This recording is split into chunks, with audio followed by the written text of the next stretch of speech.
So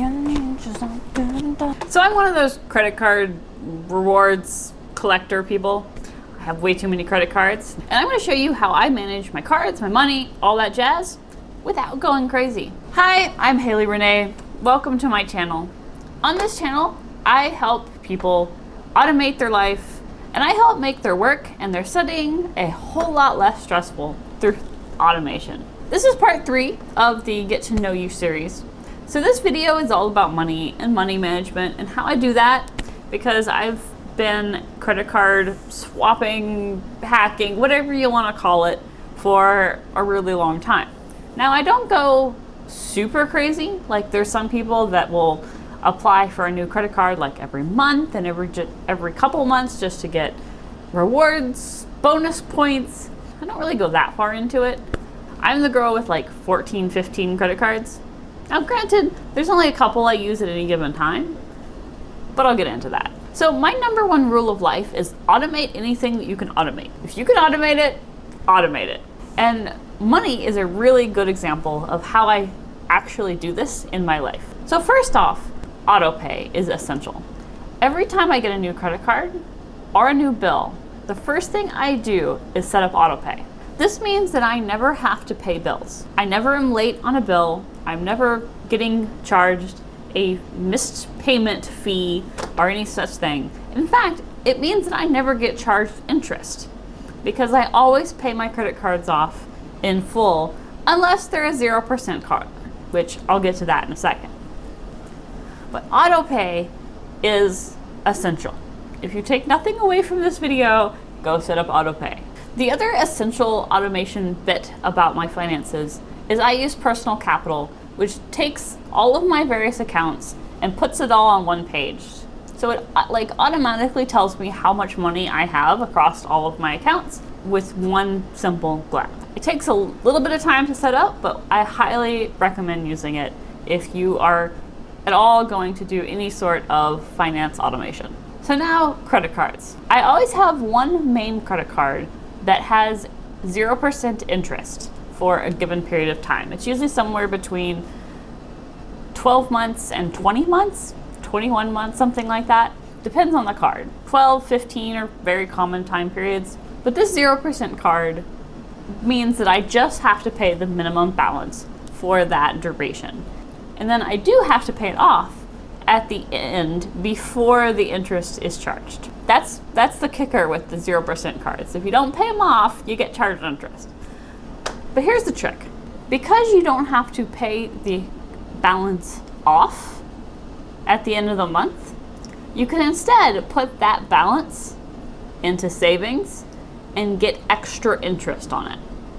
So not only am I getting the 1.5% cash back, I'm getting whatever I'm earning on interest on my savings account.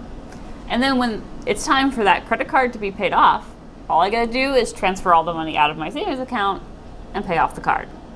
So that's my trick when it comes to credit cards. If you have a bunch of money up front, so like say your credit balance is $10,000 and you have $10,000 up front, you can go ahead and stick that $10,000 into a CD and make even extra interest on it, and then use the results of the CD to pay off your credit card before the interest payment is due.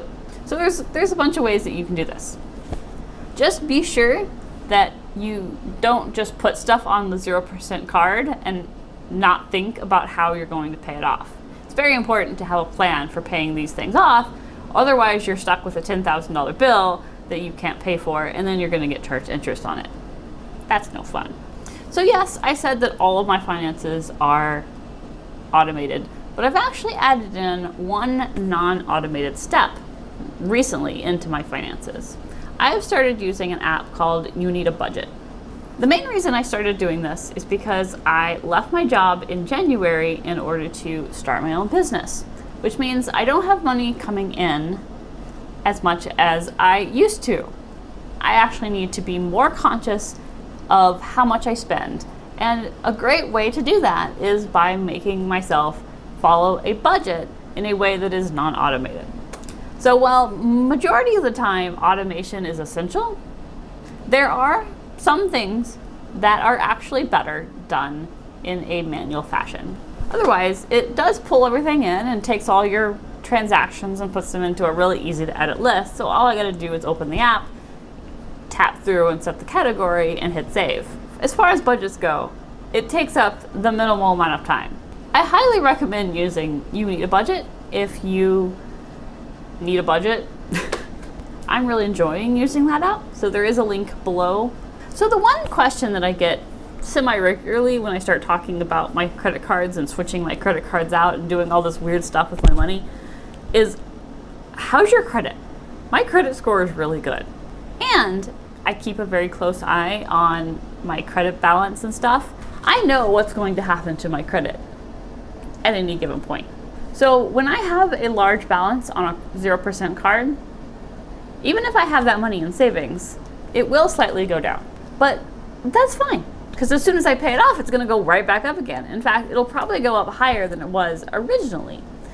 So having your credit score go temporarily down is not a bad thing, especially if you know why it's going down and you're doing it on purpose. The things you don't wanna do is miss a credit card payment. That one will knock your credit down, and it's really hard to recover from. I have never had a credit problem on this system, and my credit is fine. In fact, right now, I just paid off my last 0% card, and my credit went up 100 points. It's now like 800 and something. So having this many credit cards does not impact your credit. In fact, it makes your credit go up. Because having more cards means that you have more credit that you could spend. The more credit you have and the less that you spend makes your credit ratio really low. So it actually helps your credit. All right, so that's kind of the basics of how I do my money. If you're interested in this topic, I'm thinking about doing a more in-depth, like how to, walk you through some of the stuff video. But please let me know in the comments if that's something that you'd be interested in watching, because I don't want to spend a whole bunch of effort making that video if no one wants to watch it. So let me know if this is interesting to you, and I will definitely make that longer video.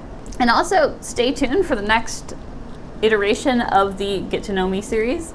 The next video is going to be about the crazy ways that I have gotten jobs, because I have never really gone out and applied for jobs and done the normal thing. Jobs have always found me. I have a bunch of really crazy stories about how I get jobs. So that's what the next video is about. If you are interested, subscribe, hit the notification button so that you know when that video comes out. Cheers.